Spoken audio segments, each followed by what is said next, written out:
Well, let's go to Genesis. And we are in Genesis chapter 21.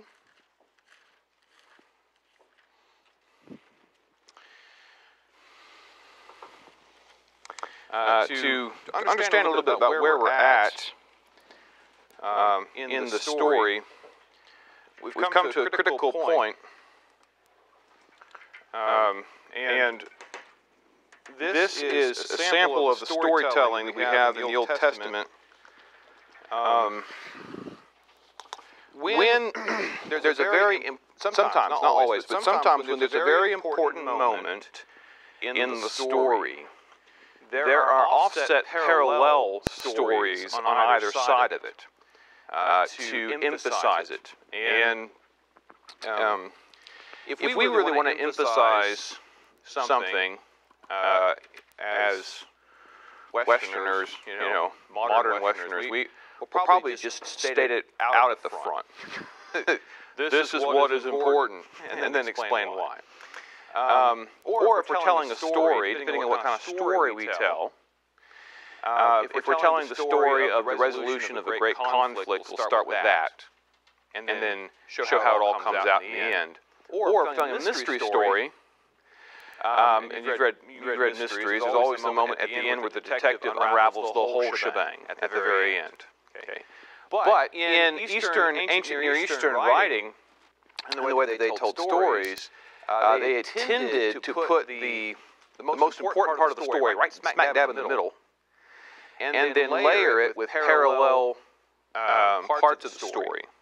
And there was a symmetry to that would catch your attention. Okay.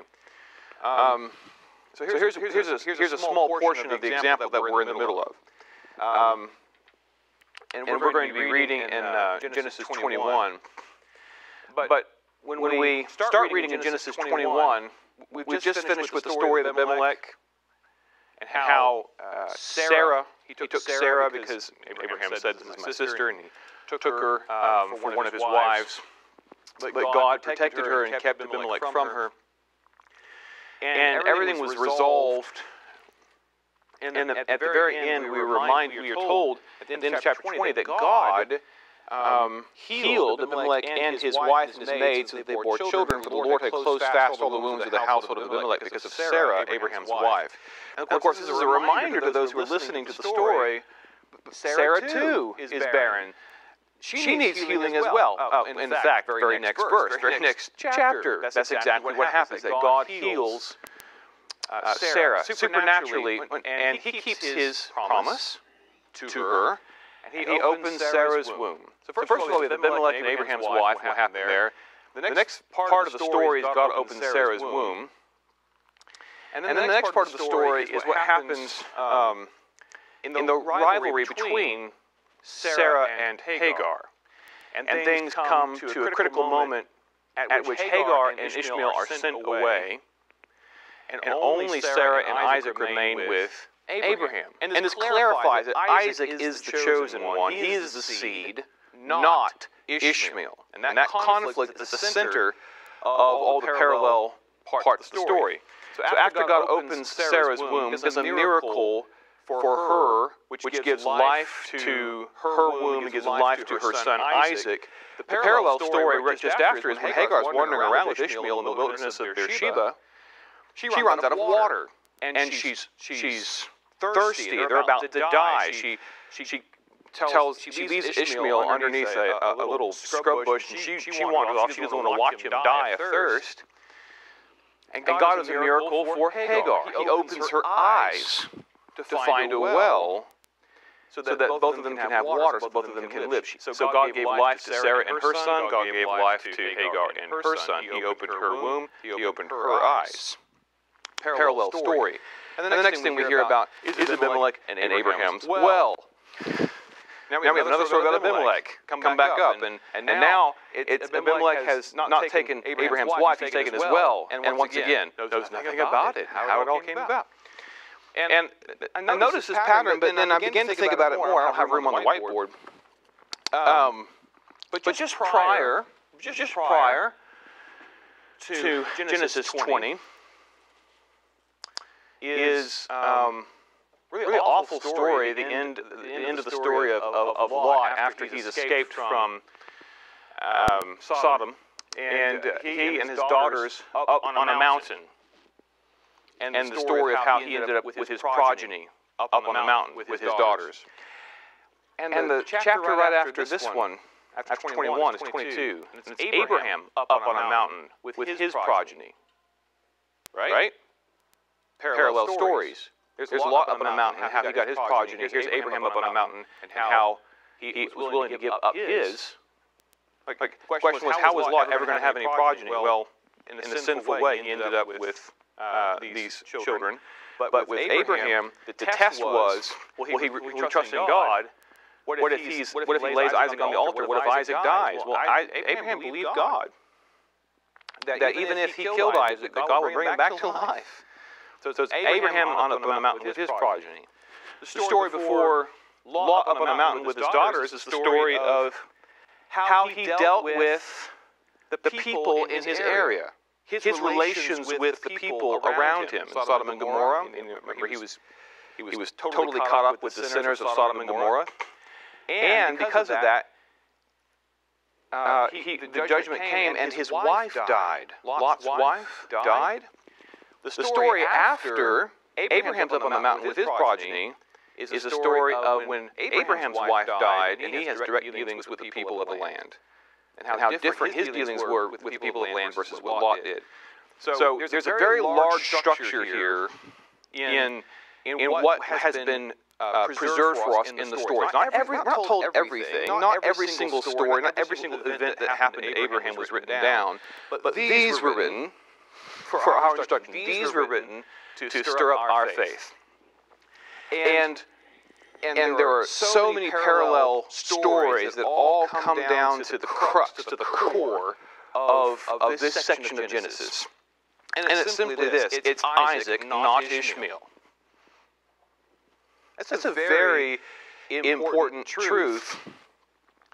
Very important truth for as we travel through the tracing of the seed that was promised in Genesis 3:15. Very important truth for the Israelites whom Moses was leading about how they were specially chosen by God. They came through Abraham. They came through Isaac, and so on. And then Isaac's son, Jacob. So that's the big picture. That's kind of the big structure of where we're at. So we're coming up on a very critical passage, a very highlighted passage. If there was any way to put the letters in bold and you underline it and everything else and point the arrows, this is the core of the whole section.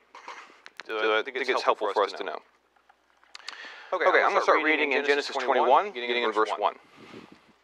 Then the Lord took note of Sarah as he had said, and the Lord did for Sarah as he had promised. So Sarah conceived and bore a son to Abraham in his old age, at the appointed time of which God had spoken to him. Abraham called the name of his son who was born to him, whom Sarah bore to him, Isaac. Then Abraham circumcised his son Isaac when he was 8 days old, as God had commanded him. Now Abraham was 100 years old when his son Isaac was born to him. Sarah said, God has made laughter for me. Everyone who hears will laugh with me.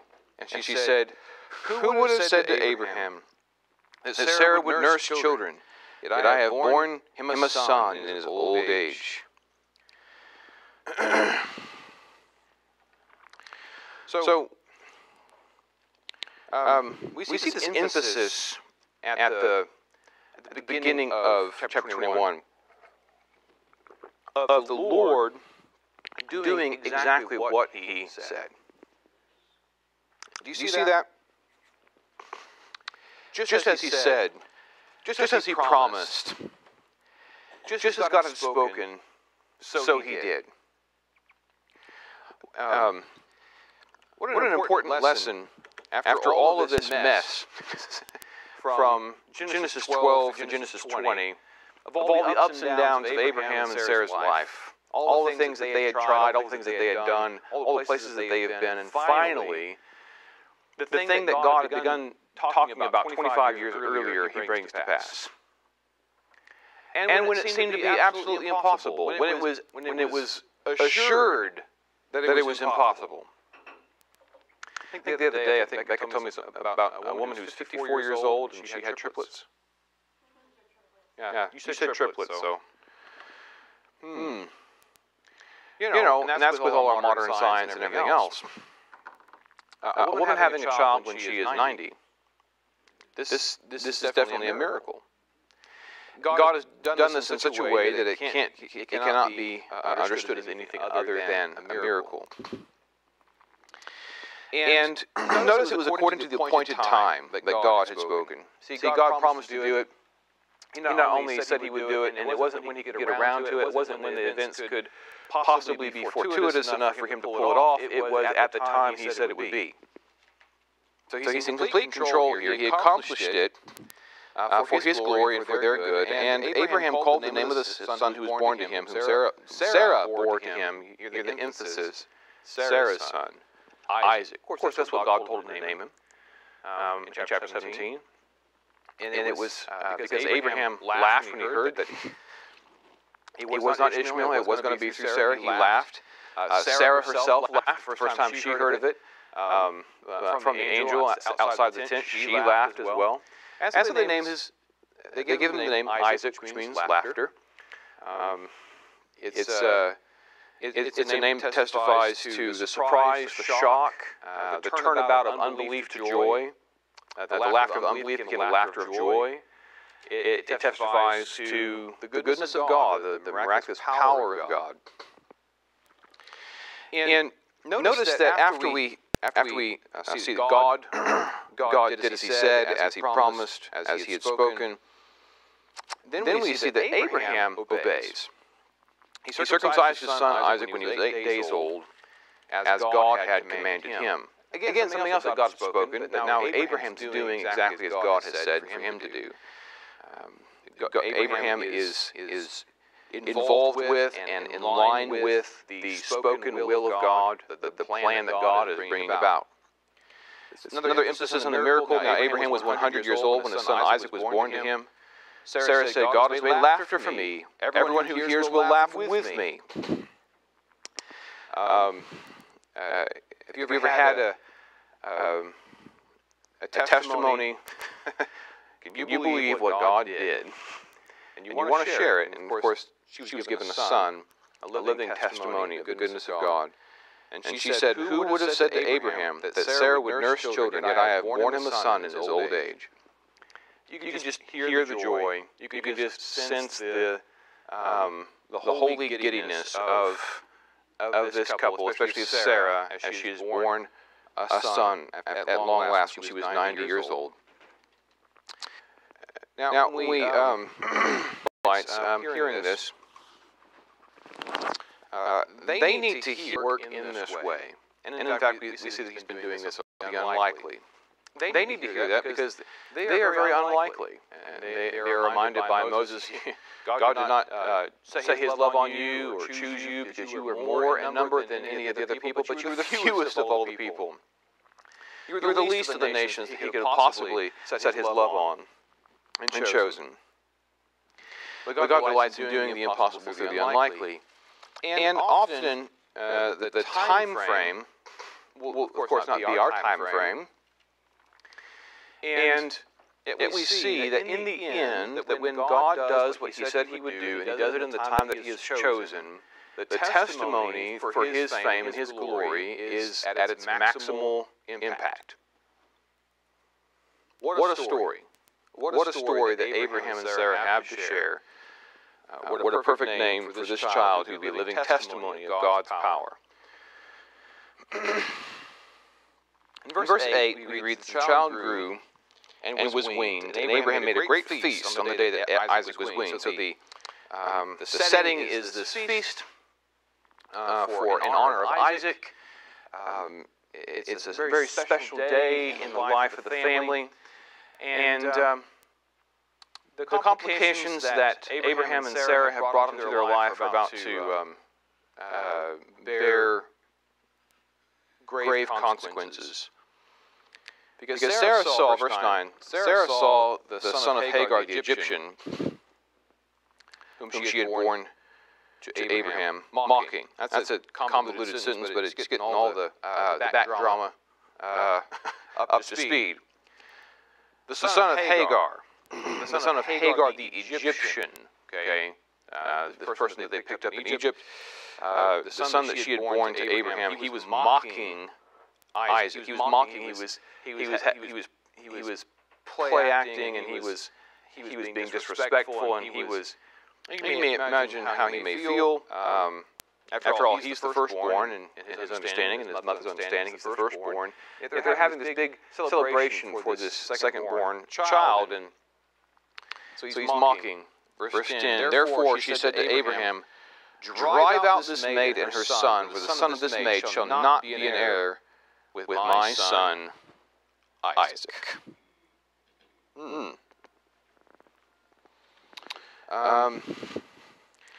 This is the critical point. It's a critical point.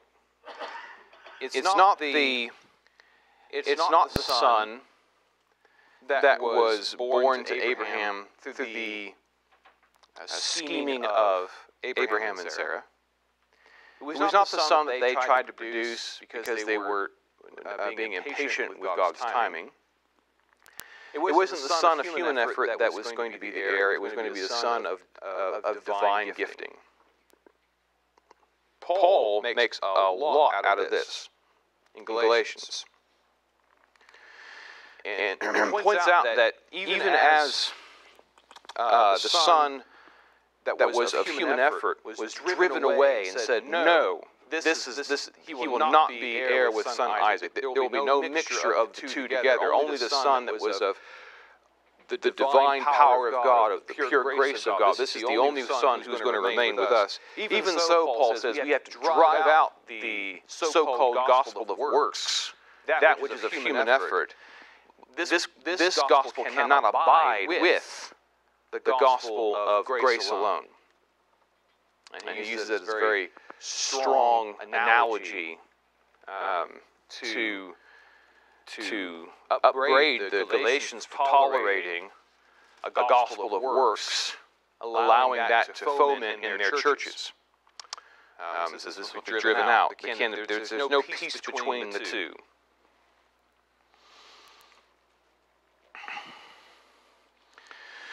Well, what does Abraham feel about that? Verse 11. The matter distressed Abraham greatly because of his son. Anybody else have a different translation in verse 11 besides distress? Grievous. Okay.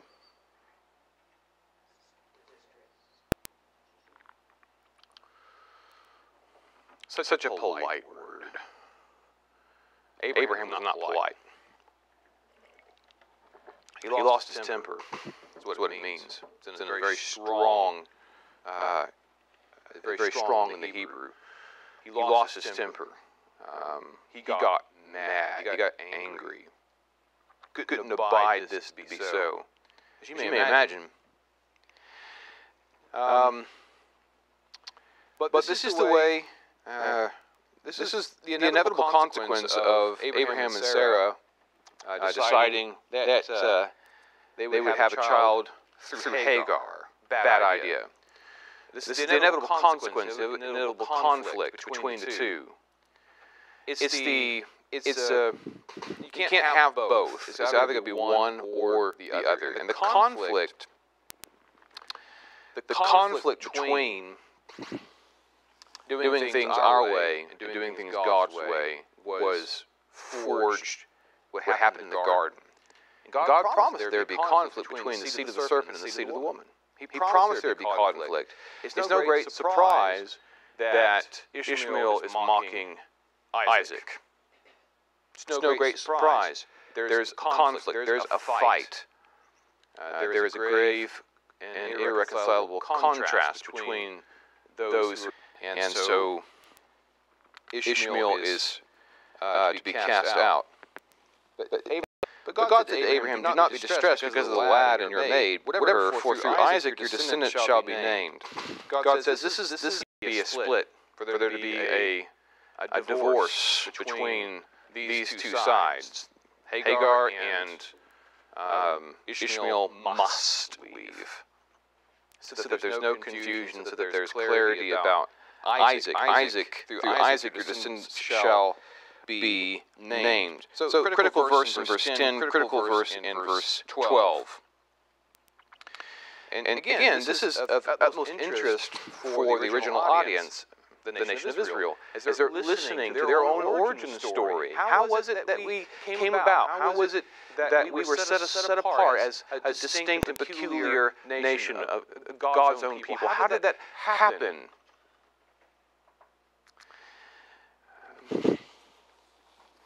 And I think that it's well that Paul reflects so deeply on this passage in Galatians as he talks about the gospel of Jesus Christ, and he clarifies that the promises were to Abraham and to his seed. It makes much of the fact that the word is in the singular. Particular word, it's in the singular. It wasn't to seeds, but to seed, he says. And that even as God was so particular to highlight Isaac and cast out Ishmael, so it is that God was very particular to showcase His Son, Jesus Christ, and to cast out any other kind of gospel. When Jesus came, one of the reasons why he caused so much controversy among the religious elite of Israel was because he came to claim what was his own, and the stewards would not bear to have the Son tell them what to do. And he came, said, all of this is mine, and you're treating it like it's yours. You're just the stewards, you're just the renters, you're just the tenants, and you're supposed to be giving the glory to God. You were only here temporarily. And he came and cast them out into the street. Said, this is all my Father's, this is mine. And then he opened it up to anybody to come into this kingdom. And including the people he had tossed out, which made them pretty angry. They would be set on par with everybody else. And they would not abide that message. But here we see that there is this casting out of Ishmael and Hagar, and God says it's necessary, and He comforts Abraham in verse 13 says, and of the son of the maid I will make a nation also, because he is your descendant. God always does what He promises. And He said, back in Genesis 12, and 13, and 15, and 17, that Abram was Abraham, the father of a multitude of nations, and that kings would come from him, and that his descendants would be as numerous as the sands on the seashore, as numerous as the stars in the heavens. And we know the ultimate fulfillment of that is in the innumerable multitude of the redeemed who were of their father Abraham. And yet also, God saw fit to give the fulfillment in a physical sense, and in the ethnic descendants of Abraham. And so He would bless Ishmael with many descendants who still live in this world today, in great numbers. And this is all part of God's plan as well, to bring glory and to magnify His name. Verse 14, so Abraham rose early in the morning and took bread and a skin of water and gave them to Hagar, putting them on her shoulder, and gave her the boy, and sent her away. So she departed and wandered about in the wilderness of Beersheba. In the morning, He's going to do it. Send away your oldest son. And Abraham did not in the morning to do what God had called him to do. He did the very same thing when God told him to take Isaac, take him up on the mountain, sacrifice him to do. Both of those things were very difficult for Abraham, but this is one of the reasons why we see him as an example of a man of faith, who believed God, and when he had these instructions, he followed through what God told him to do. So this is the critical moment where there is the distinction between Ishmael and Isaac, and then we come to the other side of it, where God does a miracle for Hagar and Ishmael, opening her eyes in her time of need. So let's begin reading verse 15. When the water in the skin was used up, she left the boy under one of the bushes. And she went and sat down opposite him about a bow shot away. Before she said, "Do not let me see the boy die." And she sat opposite him and lifted up her voice and wept. A few things here. One is how opposite is her situation than Sarah's. In Sarah's story, we hear that her mouth is full of laughter, that she is full of joy because of her son. And here, in the parallel story, the contrast is so deep, as Hagar is filled with sorrow, and she is weeping for her son. And we see that she goes a bow shot away. This is a bit of a point ahead to the fact that Ishmael becomes an archer. But she goes a bow shot away, and she resides there, and she's weeping. Now, it's interesting, I think, that we have this story at all. Isn't it? I mean, Abraham wasn't there. None of his servants were there. It's just Hagar and Ishmael. And the details of the story are so poignant, you know. How is it that we have this story? Obviously, God revealed these details through the Holy Spirit to Moses as he writes them down. And we also remember that when Abraham dies is the next time that Isaac and Ishmael see one another. I imagine that the story was told then, and Ishmael remembers the details, and these are his words about the bow shot away, as he describes the story that his mother told him. And this is kept as part of the story of God's providence in the descendants of Isaac, of how it was, what happened to Ishmael after he left. Okay, so I think that's where we're getting these details from. Now, the other part of this, you see that she does not want to see the boy die. So she's hiding her face because she can't bear the thought of watching him die. This is one of the most pitiful scenes in all of Scripture. And notice in verse 17, God heard the lad crying. God heard the lad crying. She was weeping, but he was crying out too.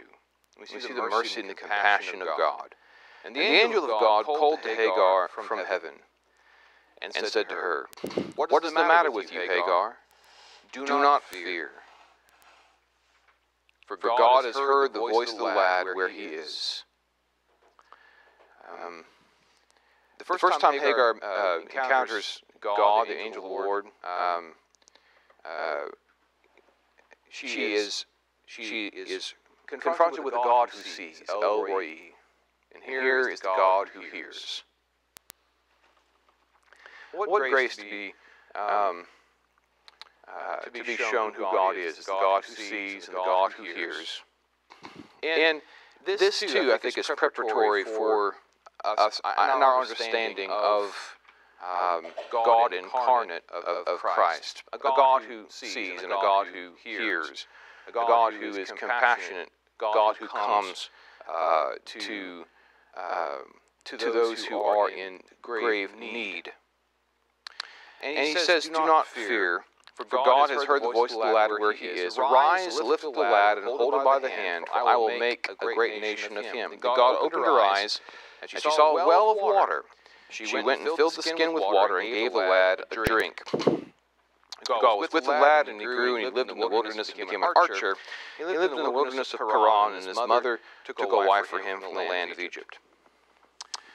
So this well, for whatever reason, she couldn't see the well.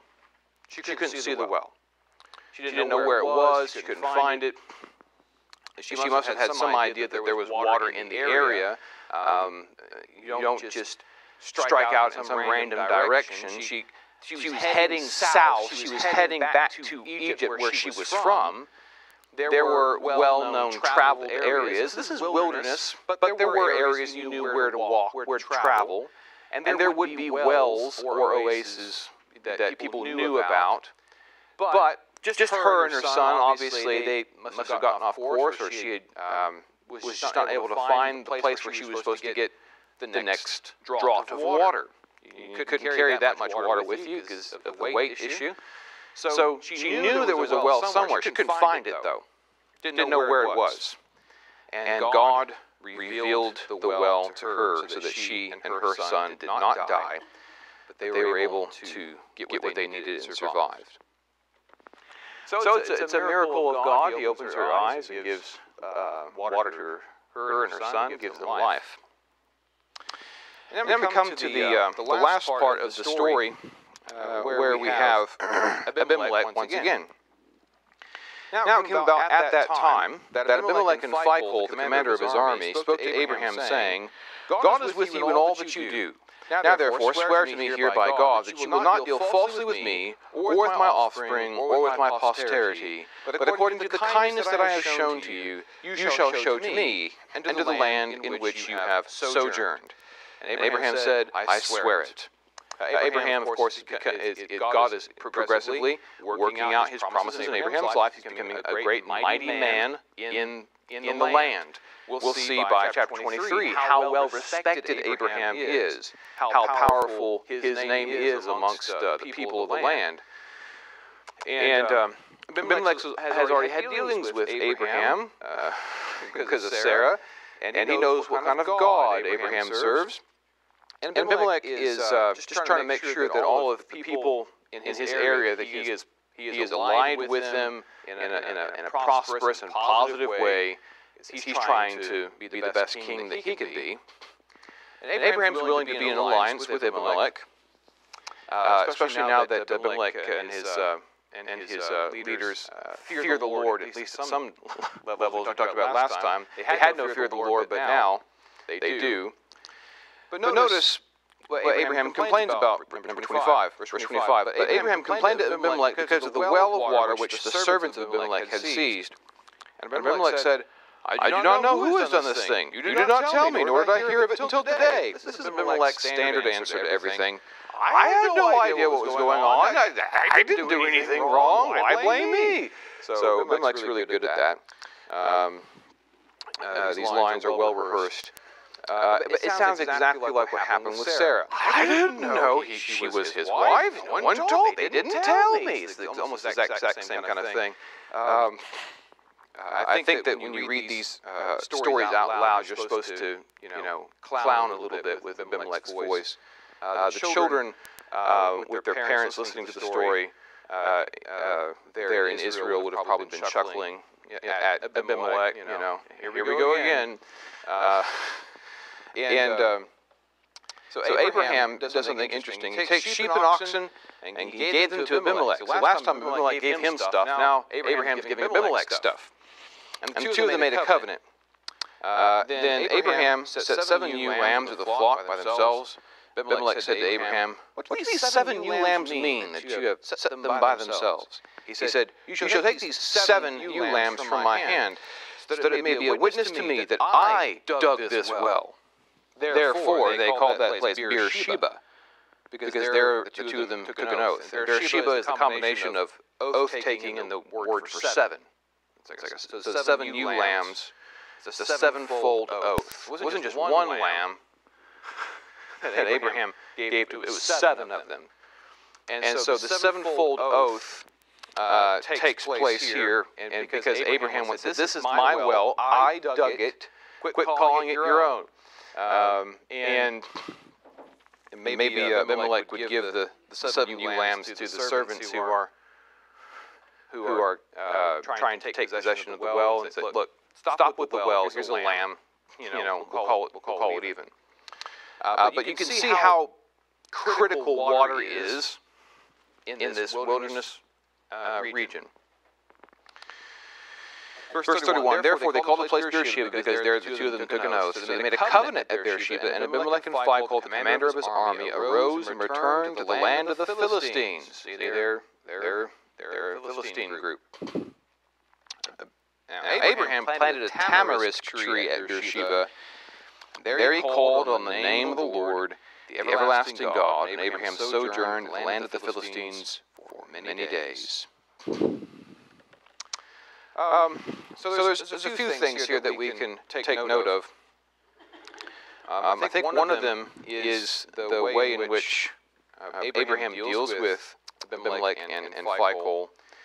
He does what is necessary to honorably lay claim to the well that he dug. He doesn't go to war with Abimelech. He goes a very peaceful route, which we find time and again where Abraham could have just said, "This is mine." He very generously deals with those around him. The thought to me was, and of course, no one has, as far as I can find, has written on this. Think about Hagar. She's wandering about in the wilderness of Beersheba. She's trying to get down to Egypt because that's where she's from. Where else am I going to go? She knows there's a well somewhere in the area, but she can't find it.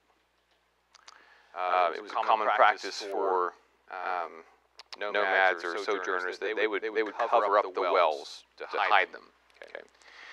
And God revealed it to her, so she was able to find it.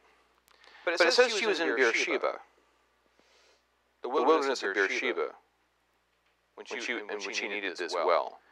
And then we're reading about a well that Abraham dug in this very same area. It was a well that Abimelech's servants had taken from Abraham. And the region wasn't called Beersheba until after Abraham made this covenant with Abimelech. So it sounds like to me that this is the same well. It sounds like to me it's the same well. It's possible that it's not, but it seems to me that we're being told where she's in the wilderness of Beersheba, and Abraham, that's where Abraham is sojourning in this area, and there's this well that he dug in the wilderness of Beersheba. And what was hidden from her that she couldn't find? How does Abraham correct the problem of it being camouflaged and concealed in this wasteland? He plants a tree. He plants a tamarisk tree at Beersheba. He plants a tree essentially there next to the well is the idea. There, it's like they keep on taking this. He plants a tree so that it is marked. In this critical journey where everything is dependent on getting this water in this wilderness wasteland, Abraham plants a tree next to this well so that it is marked. So you know where the water is. Knows where the water is. So that's interesting to me. It seems to me that throughout this passage, with the way that Paul emphasizes the critical nature of Isaac versus Ishmael, and in this dispute about the well. Look, if we know where the water is in the dry and thirsty land, we ought to mark it pretty clear. Don't you think? And we ought not let others hijack the message. In my mind, right? So if there's a well at a critical juncture in the wilderness of Beersheba, Abraham's not willing to give it up. He's willing to complain to Abimelech about that, even with the commander of Abimelech's army sitting there. Look, you can't take this well from me. This is a critical well. And after he gets it back in a right way, he marks it. this source of water is critical to life out here. I can't let it go away, and we're not going to lose it again. And it just seems to me, in the kind of wilderness in which we live, spiritual wilderness in which we live, we know where the water of life is. Let's mark it clearly, and not let others hijack it.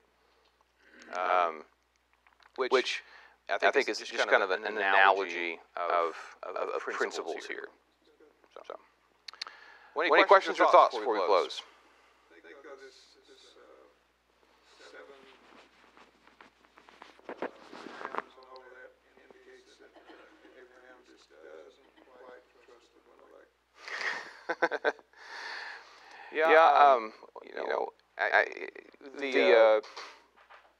I think it was important for the Israelites to know how well their ancestors had treated the Philistines, above board, honorably, before they got into conflict with them.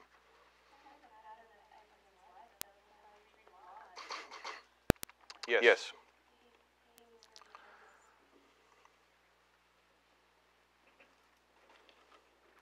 All right. Phrase in verse 1, as he had said. Mm-hmm. Just as he said. The angel said, when the women came to the tomb, He has risen. he is risen, as he said. Yeah, that's good.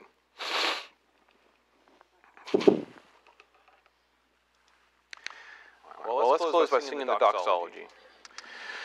Praise